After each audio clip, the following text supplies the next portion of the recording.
Well, like she said, I'm Daniel Brookshire. I'm with the North Carolina Sustainable Energy Association. I really appreciate DEQ's efforts to kind of highlight some of the various modeling and other stakeholder work that has been done in this space across the state. It seems like I've been in 5 different stakeholder-related meetings over the last few weeks, so I've seen a lot of you there, and some of this will be familiar to a few of you who have already probably heard a lot of this presentation. But I just wanted, I have, I think about, 10 minutes? Is that what we said? I'll try to do a very high-level and very quick overview of some modeling we did over Duke Energy's latest integrated resource plans that were filed back last year in September. Now, we did this with our partners at Grid Lab and Synapse Energy Economics. So I did not do any of the modeling directly. So I'm going to be playing a little bit of a game of telephone here. So if you have specific questions about the model, I'll encourage you to go look at the report and then forward me any questions you'd like me to ask Synapse or our partners at Grid Lab. So essentially, again, I'm going to rush through this, so save your questions to the end, but keep this high level.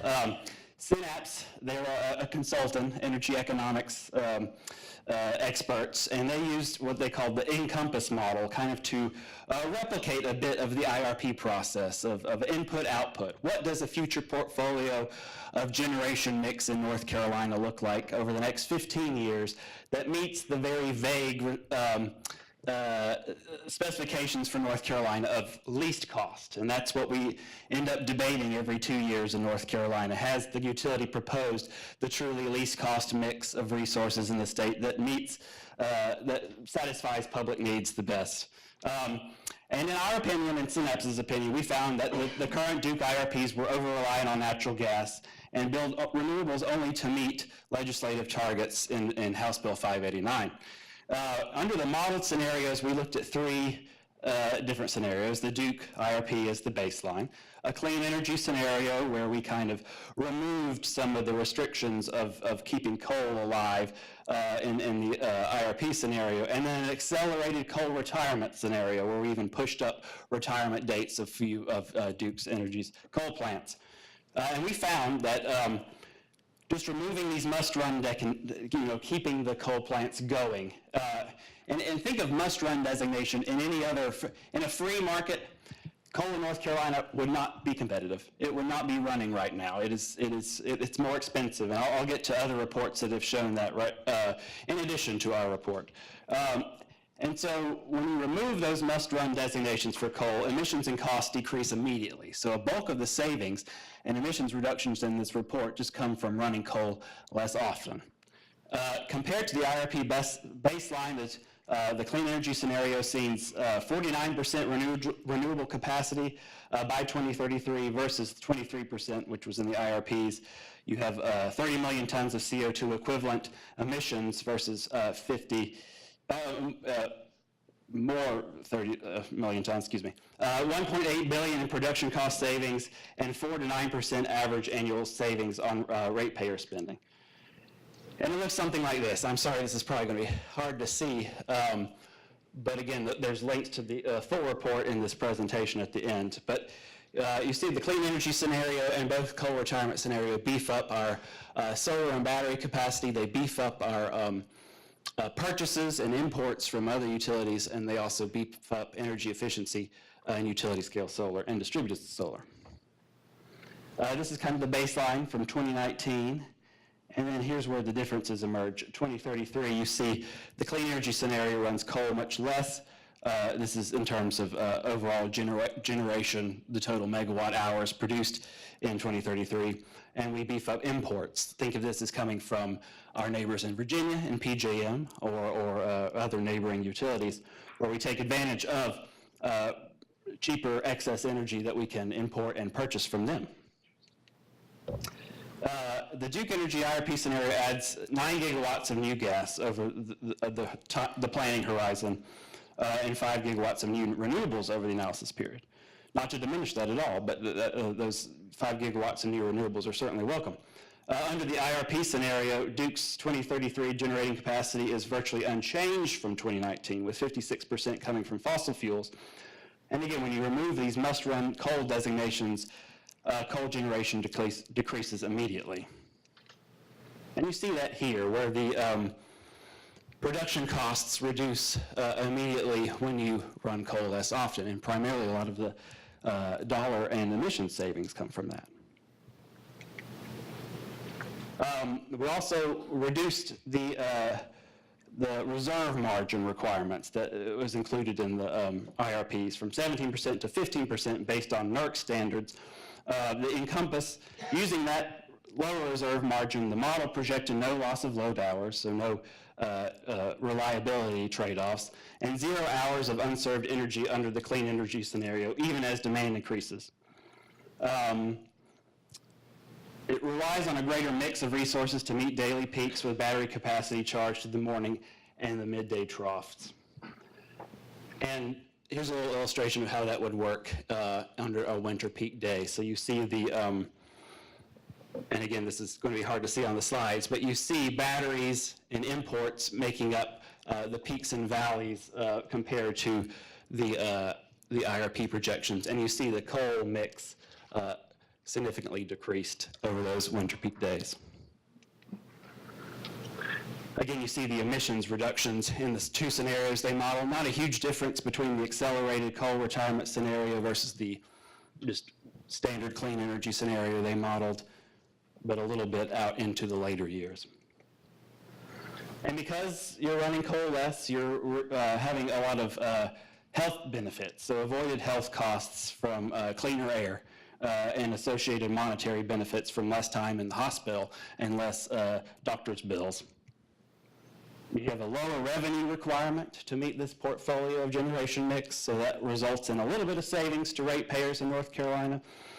This amounts to about $27 to $58 annually in electric cost savings per household versus the IRP baseline. So this is NCSEA and Synapse's opinion again. So Duke Energy's proposed IRP represents an energy future inconsistent with current trends shaping the industry. In contrast to the IRP's, new solar and storage resources can meet our future energy and capacity needs with no incremental natural gas builds. And again, removing these coal requirements lowers electric system production cost and emissions immediately. And I want to emphasize here, we're not the only group that has kind of come to these conclusions. Also in that same docket, our colleagues at Southern Environmental Law Center and their clients on behalf of NRDC, Sierra Club, and SACE, they contracted with Applied Economics Clinic, another consultant, and they found some similar things. And I'll just read the highlighted text here. The companies, being the utilities, have hardwired the retirement dates for their coal units and prevented their capacity expansion model from retiring unit or units for economic reasons prior to the end of the unit's useful life. Furthermore, many of the company's coal units are identified as peaking resources in the IRP, which on a cost performance basis is unsustainable. Finally, coal plants have also high fixed costs, typically between $40 and $80 per kW year, making it a costly option to keep them online but run rarely. And if we conduct a more rigorous modeling process and allowed for a true cost optimization of resource selection, ratepayers could benefit from lower cost and a lower risk portfolio. And another study from Energy Innovation LLC shows that if we were in a more competitive market where wind and utility scale solar and storage could compete more, that these coal plants in North Carolina would substantially be at risk of being uneconomic. And we're not run in a freer market, is essentially what this report is saying. And we have North Carolina is that very first state in this bar graph here. Bloomberg New Energy Finance has found similar. You see Duke Energy at the top there on the long-run operating margin, and they're in the red at the dollars per megawatt per day. And I'll just read the top of that tiny text there. It says the bulk of Duke Energy's coal capacity is based in the Carolinas. The cost of shipping coal over the Appalachian Mountains renders coal more costly than local gas and more costly than importing replacement power from PJM. Duke's regulated plants remain online at the discretion of regulators who may have good reason to keep Duke's out of money coal capacity online. The Carolinas have the lowest reserve margins Southeast. As such, retiring coal capacity might impact local grid reliability. So I think this is an area where we could do more analysis on is why are those coal plants still online, and how can we use the tools at our disposal to meet the emissions goals here, to meet ratepayer savings goals for the public interest? How can we, in my opinion, accelerate the retirement of those resources and speed up the deployment of cleaner energy sources in the state? And I think part of it, we can tie back to some things that we have looked in at these stakeholder group meetings over the past few months, is the limitation of current regulatory structures. So in particular, the IRP process itself. So even what Synapse did, they were bound by the IRP structure here in North Carolina, where it's, hasn't changed much over the last decades, where it's still in the world of big generation plants, planning for those primarily. So I think we have a big opportunity into, and a lot of our comments go into this, to look into more distribution level planning and integrated distribution planning, seeing what more sources of data provide us to identify options for distributed energy resources. And I know Duke Energy is looking into an integrated systems operations planning approach that that we are supportive of, and think that that could help address some of these concerns. I see my time is up, but again, very whirlwind run through, I apologize, but if you want to read the full comments and other parties' comments, you can take a look at that in docket number E100 sub 157 at the Utilities Commission. And I should note that on Monday, and I haven't had a chance to fully digest them, Attorney General and Duke Energy filed comments to our comments and other interveners' comments, so you can see their response in those. Thank you. Great. Thank you, Daniel. So we're going to have an opportunity for Q&A after Dallas's presentation. So if you have any questions, please hold them until after Dallas's. Thank you. It's really a pleasure to be here, and I have a lot of admiration for the process that you all are going through, so I'm really proud to have a chance to talk with you.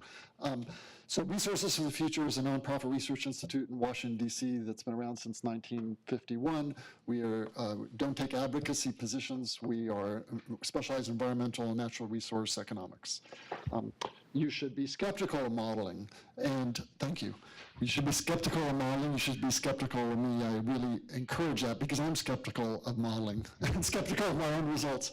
It's really, as Sushma said in the prior session, I think I've done a career of modeling, and I don't think modeling is really about finding the solution, but it's really a stress test for how you're going to achieve values and goals and outcomes that you have in mind, the strategic outcome you have in mind, and then modeling becomes a stress test, and that's why I think it's useful to have multiple models looking at the same question, because they're going to identify different parts of the problem. And so you'll see some, I don't want to say bias, but certain perspective that we bring to looking at the questions that I think really helpfully inform what Daniel just presented.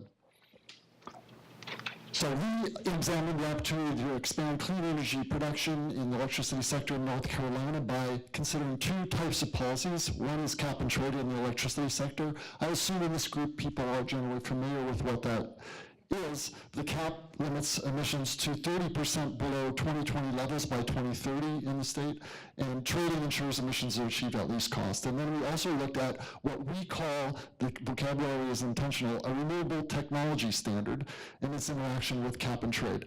It's not an RPS as it's conventionally thought of, and I'll explain that in a minute. Because the results for the end year, 2030, depend on what is assumed to come after 2030, we focus on, I think, a more interesting and useful result for mid to next decade of 2026. Also, some of the transitions that are occurring in the electricity sector, such as the utility business model that I know is one of the work groups, if that model evolves the way I think it will, that's when those kind of transitions will really begin to emerge forcefully. So consequently, I'm sort of dubious when we start looking, using, what are fundamentally 20th century models to ask questions that will go out more than 5 or 10 years max, because the industry is changing so quickly. Okay, now I just want to go through some high-level results we found. One is that emission reductions can be achieved at very low cost. Baseline emissions fall, first of all, almost to the level of the cap that I described as 3% per year, from 3% of 2020 levels. Now that 2020 level is our projection for 2020 levels, and I'll describe what has gone into the baseline assumption first of all. But cap and trade yields additional emission reductions due to the cost management features of the program, and I'll describe that in the next slide. But here, what you can see is our estimate of 2020 emissions from covered sources, for example, sources greater than 25 megawatts, and not excluding municipal solid waste if there is any in NC in North Carolina. I can't remember if you have any here, but it would be excluded. This first bar shows our projection of baseline emissions in 2026, and these are three outcomes under different designs for the cap and trade program. And I'll explain how they vary in just a minute. Now, background on the cap and trade program design and why, as I said before, that the cap and trade program yields an accelerated amount of emission reductions. We borrowed the program design that's in the Regional Greenhouse Gas Initiative, RGGI, and there's been a lot of learning that's gone on in terms of the design of cap and trade programs. And you may have in your mind's eye the notion that a cap is like a fixed supply of emission allowances, and that's the cap. Well, that's fundamentally right, but these programs have evolved to actually have some responsiveness to the price of achieving emission reductions, and that's illustrated by this supply schedule for the supply of emission allowances that would be available to enter the market in a given year. And so, if this is the intended cap in a given year, then there's a possibility for additional allowances to enter the market if prices are greater than some trigger price. And in RGGI, that price is $14.73 in 2026, denominated in 2015 dollars, so it's actually would be a higher number than that. And then we also have two features for if prices turn out to be less expensive than anticipated, but in the public dialogue ex ante, and one is the emissions containment reserve, which withholds up to 10% of the emission of the allowances that would enter the market because they will not sell for a price below $6.80. And then finally, there's a price floor that is a fixed constraint, and no allowances are sold for a price below that price. So when there's a low allowance price, for example, if there's a demand curve, I'm sorry to be bringing you economics here before lunch, but if the demand is down in this area, then there's going to be a price below one or the other of these price triggers, and some of the emission allowances don't enter the market.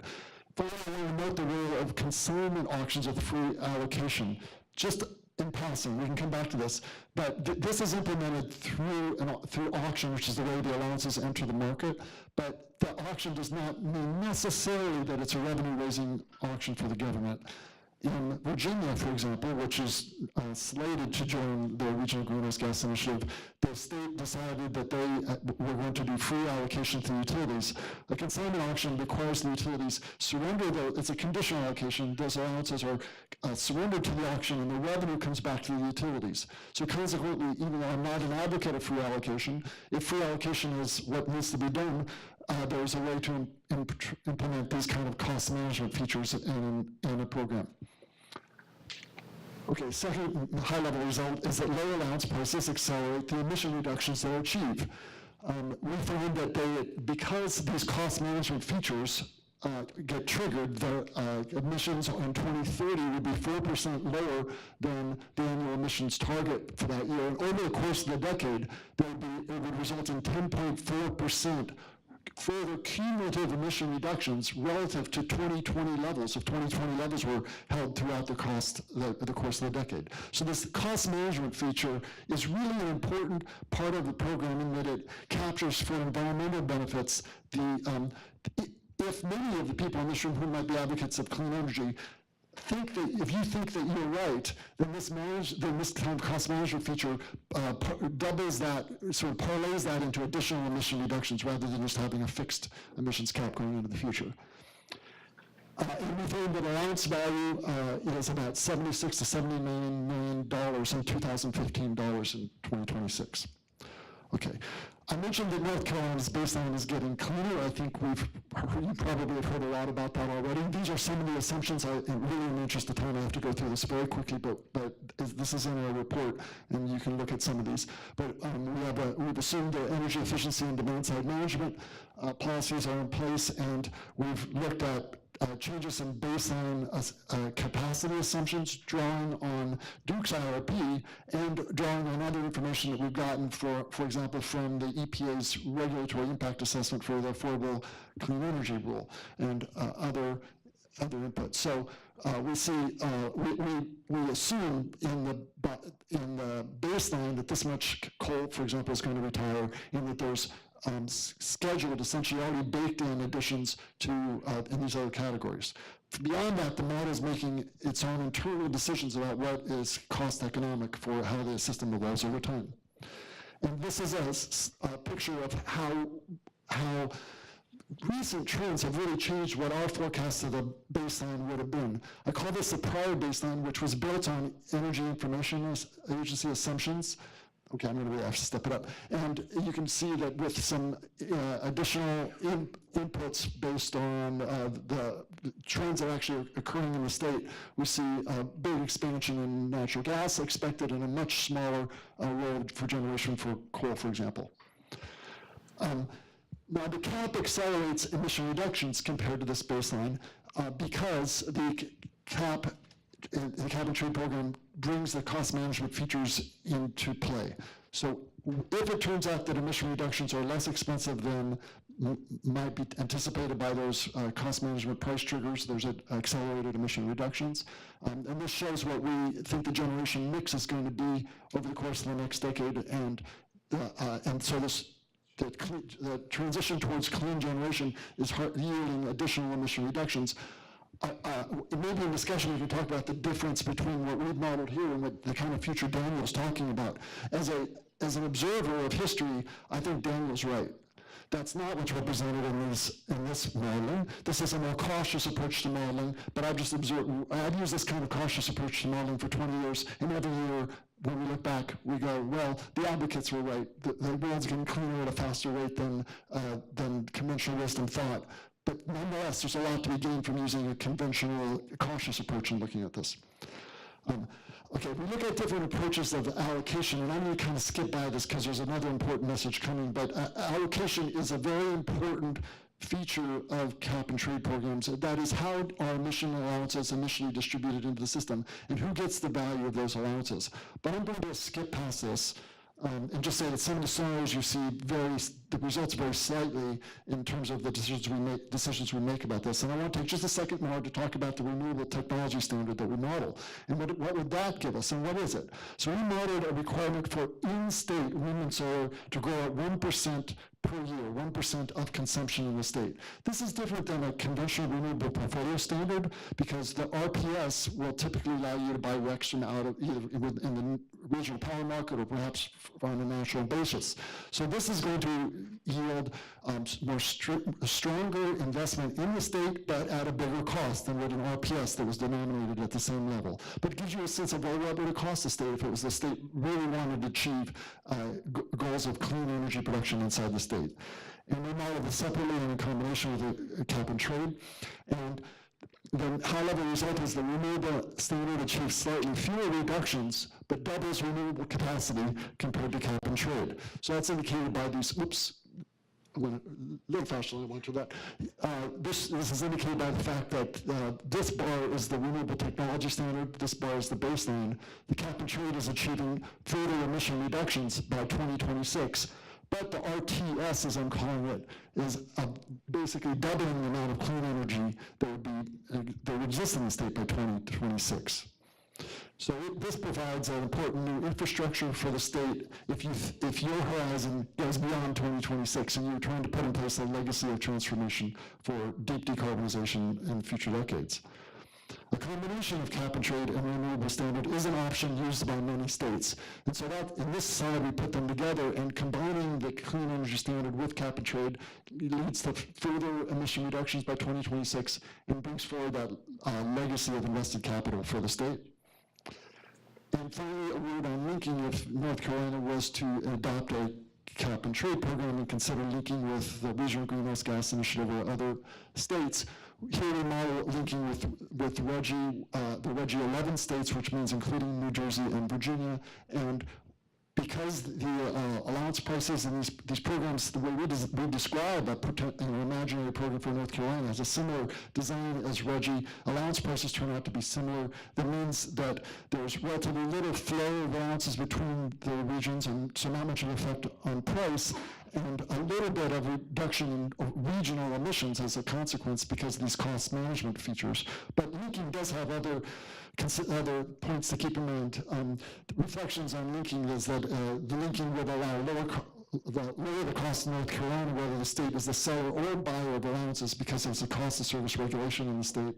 And given uncertain market trends, linking is expected to reduce the variability of allowance prices and allows greater ambition and policy influence at the national level. So thank you, and I'm sorry to be long.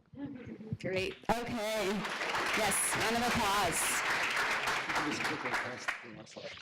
Got it. Okay, so we have about 5 minutes now for some Q&A for both Daniel and Dallas. I'm going to ask my colleagues to have microphones ready for those. And please introduce yourself before your question.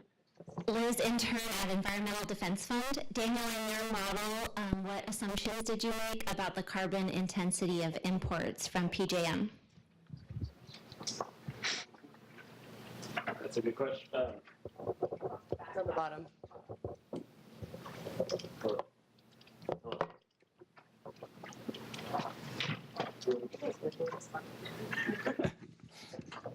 Pushed.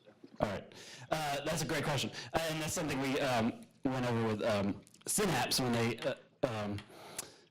when the models were showing so much imports. They are modeled on what's in the PJM queue right now. So PJM has a pretty open queue that you can go see online, and they kind of assumed that most of what is in there would get built. That seemed feasible. So that's primarily where they got it from. So they were assuming most of those imports would come from PJM. All right, next question. Start in the back.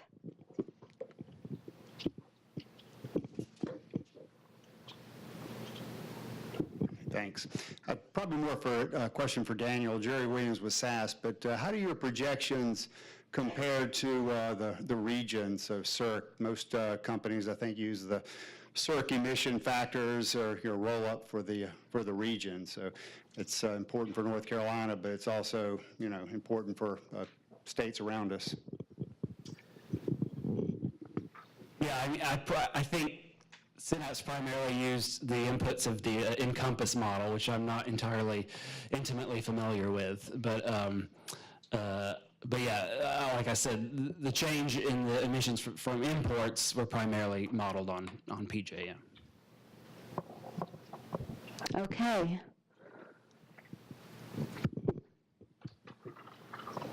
Hi, Daniel Kaufman. I'm just trying to think through the differences between the two models, and I think the starkest difference had to do with this one being sort of realistically imagining the use of gas with an Atlantic Coast pipeline. And for every 3 units of energy delivered by coal, 2 being substituted by gas and 1 being substituted by solar.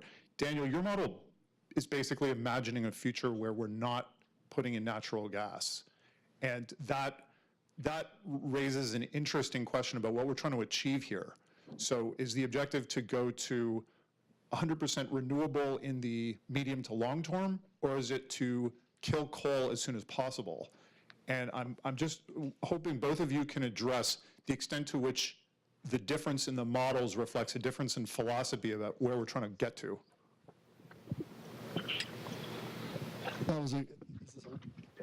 That is a really good question, and that explains the distinction in results when we look at cap and trade versus the renewable technology standard, which each of the two policies achieve, because the carbon pricing under cap and trade successfully captures the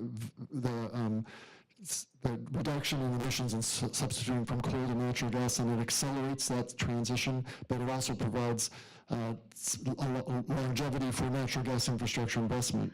Whereas the RTS policy, renewable policy we described, doesn't distinguish between coal and natural gas. So coal has a longer future if that was the only policy you put forward, but it does give you the renewable technology infrastructure in the future, and that's why we were interested in looking at what happens if the two policies are combined. This is is done in many states.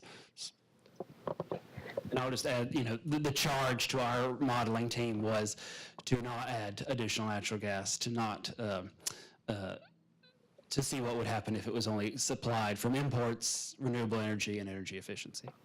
But I think the commonality of seeing the coal issue in multiples of these modeling approaches and multiple studies raises an interesting issue for North Carolina. At the legislature right now, we're seeing a proposal on storm securitization, where basically you lower the cost of capital, the cost recovery of coal versus what it would have gotten on the weighted average cost of capital, the rate of return the utility gets now. Is there an opportunity to use securitization to accelerate the depreciation and retirement of some of these more uneconomic and dirtier assets in North Carolina? I think that's a conversation worth having to see where, we're at a long session year in the General Assembly. There's important questions being discussed, in my opinion, rather hurriedly, and I think we may be missing some opportunities here if we don't work on these issues collectively. All right, we have time for one more question.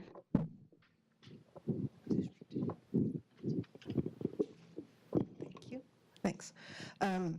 Another question about gas. I'm concerned, I was concerned when I heard earlier that the Clean Energy Plan models would only consider methane reduction emissions from generation, because there's a lot of upstream methane emissions which could make gas not nearly as beneficial carbon-wise as some of the models show.